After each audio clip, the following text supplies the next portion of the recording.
Good morning, it's January 23rd, and this is To My Liberal Friends. Well, yesterday I spoke about how Trump came to office and how he tapped into that form of populism that he was able to ride to victory. This confused and befuddled the establishment, both in the Republican and Democratic parties. They can't understand how someone who is not part of the political and cultural elite can become the darling of the masses. And they should not be as surprised as they are, because the United States has a long history of popular revolts against the so-called ruling class. From the founding of this nation, the early settlers rejected both the monarchy and a class system that put the desires and needs of the elites above the average citizen.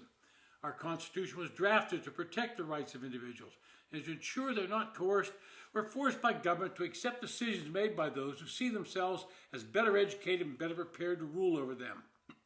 Plain folks are objecting to the direction of society today across boundaries of geography, race, and ethnicity, profession, and income.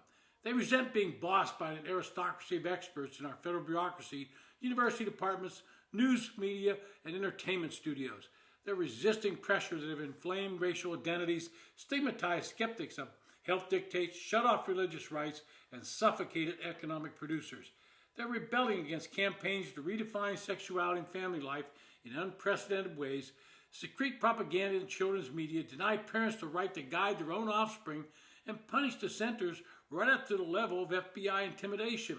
They're pushing back on betrayals of popular trust that have normalized drug use, shackled law enforcement, set criminals free, prosecuted Good Samaritans, and run interference for addicts and vagrants as they take over city streets. Unfortunately, we've allowed those elites to dominate our lives. They live in ivory towers and look down on the rest of us with a paternalistic attitude.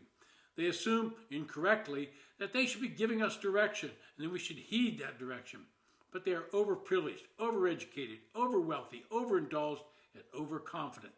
They've been tremendously favored in schooling, networking opportunities, salaries, and access to power. Educators and gatekeepers of culture tell them they're not only talented, but have a moral elect entitled to select the nation's course in politics, law, science, and technology, reporting and publishing, medicine, literature, and almost every intimate detail of our life. The founders of our country anticipated all of this.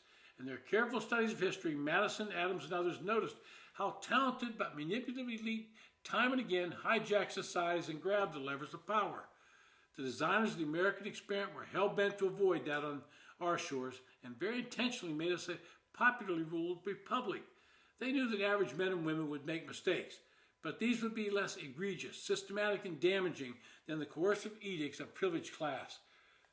Thomas Jefferson said, quote, "The mass of mankind has not been born with saddles on their backs, nor a favored few booted and spurred, ready to ride them legitimately," end quote. Well, I spent 42 years working in Washington, D.C. I saw these elites attempt to lecture the common voter. They went to prestigious universities and assumed that this alone gave them the right to be in charge. I used to laugh at some of them. If you met someone who attended a particular university, you would know it in the first few sentences out of their mouth. They would say something like, "Well, when I was at Harvard," or "We discussed that in a class I took at Harvard." They felt that simply letting you know they went to Harvard was some form of credential that you would immediately recognize and give them full deference. Trump is changing that, and simply looking at the educational background of his cabinet tells you these are men and women who have lived in the real world. Marco Rubio, our Secretary of State, went to the University of Florida. Pete Hegseth did go to Princeton, but he's better known for being a combat warrior. Scott Bessent did go to an Ivy League school from Treasury. He went to Yale.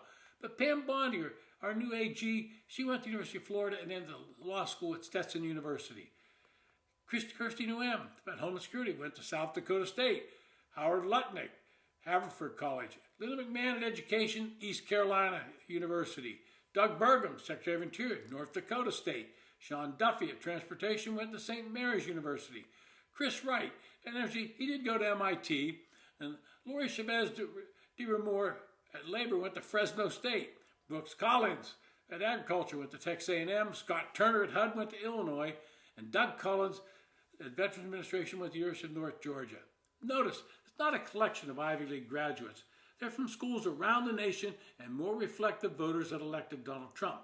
You won't be hearing them look down on their noses or see them announce where they went to school. What you're seeing is Democrats in the Senate trying to slow walk every possible way their nomination. They want to delay this implementation of new policies. I would suggest they do this at their own peril because they're all going to be confirmed and the voters are going to notice it. This has been To My Liberal Friends. Thanks for listening.